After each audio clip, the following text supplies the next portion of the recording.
Sir, diabetes থাকলেই জীবনের কোনো না কোনো জীবদ্দশায় আসলে চোখের সমস্যা হবে কিনা? এটা অনেকগুলো ফ্যাক্টর কাজ করে।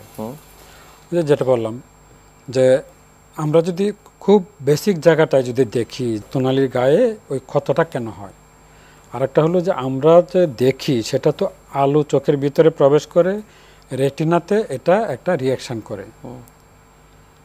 এই রিয়াকশান থেকে একটা সিগন্যাল ক্রিয়েট হয়, যে সিগন্যালটা মস্তিষ্কে যায়। আলো তো রেটিনাতে যেই চোখে যেই শেষ, আলো তো মস্তিষ্কে যায় না, মস্তিষ্কে যায় একটা সিগন্যাল। তো লাইট যে সিগন্যালটা ক্রিয়েট করলো ওখানে কিন্তু একটা কেমিক্যাল রিয়াকশান হয়, যেটা আমরা বলি ফটোকেমিক্যাল রিয়াকশান। ওই রিয়াকশানের জন্য ওখানে কিন্তু কেমিক্যাল বর্জ্য সৃষ্টি হয়। আচ্ছা, আমরা সাধারণের হয়তো বুঝতে একটু অসুবিধা হবে, কিন্তু আমাদের পরিভাষায় যেটা বলি যে অক্সিডেটিভ স্ট্রেস, ওই যে একটা রিয়াকশান হচ্ছে, ওখানে কিছু বর্জ্য ফ্রি রেডিক্যাল সৃষ্টি হয়, ওইগুলো ক্ষত সৃষ্টি করে। তাহলে অক্সিডেটিভ স্ট্রেসটা যদি সাধারণ আপনি এইভাবেই ধরে নেন যে এটা একটা ক্ষয় সবসময় হয়, কিন্তু বডি এটাকে ওভারকাম করতে পারে দুইভাবে। একটা হলো ওয়াশ করে ফেলে, আর একটা হলো ওই ক্ষতটাকে আবার রিপেয়ার করে ফেলে। এই যে অক্সিডেটিভ স্ট্রেসের মাধ্যমে যে ক্ষতটা হচ্ছে রক্তনালীতে, এটাকে আমরা প্রতিরোধ করার কয়েকটা উপায়। একটা হলো যদি রক্ত প্রবাহটা সুন্দর থাকে, আর যদি ওই যে অক্সিডেটিভ স্ট্রেসকে অ্যান্টাগনাইজ করার জন্য যে অ্যান্টিঅক্সিডেন্ট যে খাবার, সেটা যদি দেহে আমরা প্রচুর পরিমাণে নেই।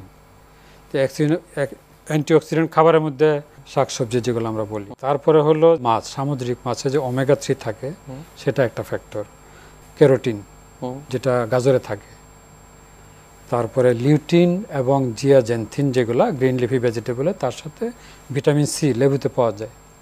এই সমস্ত খাবার সমৃদ্ধ যাদের আছে, এরা কিন্তু সবসময় একটা ফাইটিং এতে থাকতে পারে, তারা কিন্তু কাবু হবে কম।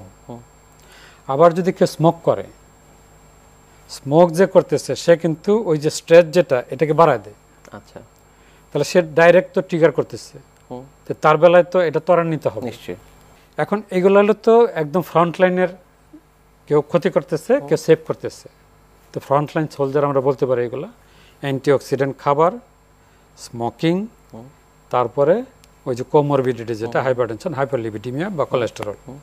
এখন এদেরকে নিয়ন্ত্রণ করে কে? পরিবেশ। এখন যার ঘুমের প্যাটার্ন ভালো না, যার মেন্টাল অ্যাগনি আছে, দুশ্চিন্তাগ্রস্ত, যে খুব স্ট্রেসে থাকে, কম্পিউটার ওয়ার্ক বেশি বা ওই পড়াশোনার চাপ বেশি, এদের তো ওই অ্যাক্টিভিটিসগুলো বেশি। এখন যদি তারা ওই স্ট্রেসফুল লাইফটাকে মানে ডিসমেন্টাল করতে না পারে, তো ডিসমেন্টাল করার রাস্তা কি? একটা হলো যে কাজে ভলিউম কমায় দিতে হবে, একটা হলো যে সমস্ত লায়াবিলিটির জন্য তার স্ট্রেস হচ্ছে, অ্যাগনি হচ্ছে, সেগুলো কমায় ফেলতে হবে। আর একটা হলো তার ভালো একটা ঘুমের এনশিওর করতে হবে। তার মানে কি, লিভিং স্টাইলটা তার চেঞ্জ করতে হবে। তার সাথে তার ফিজিক্যাল এক্সারসাইজ, এটা কিন্তু একটা বড় ধরনের টুল, এই সবগুলোকে নিয়ন্ত্রণ করতে পারে সে। একটা হলো তার রক্ত প্রবাহ বাড়ায় দিতে পারে, কোলেস্টেরল কমায়, খারাপ কোলেস্টেরল যেটা এলডিএল ট্রাইগ্লিসারাইড, এই দুটাকে কমায় দেয়, আর এইচডিএল এটাকে বাড়ায় দেয়। তাহলে এক্সারসাইজ বা কায়িক শ্রম সে কোলেস্টেরল নিয়ন্ত্রণে হেল্প করতেছে।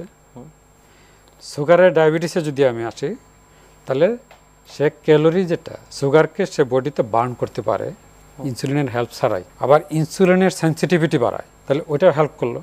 আর ওই যে এটা বললাম যেটা তার মেন্টাল যে অ্যাগনি এটা কমায়, ফিজিক্যাল এক্সারসাইজ হলে তার ঘুমটা ভালো হবে। তাহলে সে সমস্ত ফ্রন্টে যারা কাজ করতেছে সবগুলোর উপরেই তার একটা পজিটিভ একটা ইফেক্ট আছে। এই লিভিং স্টাইলে যদি তার এক্সারসাইজটা সে রেগুলার রাখে, তাহলে এই সমস্ত জিনিসগুলাই তার একটা নিয়ন্ত্রণে থাকবে।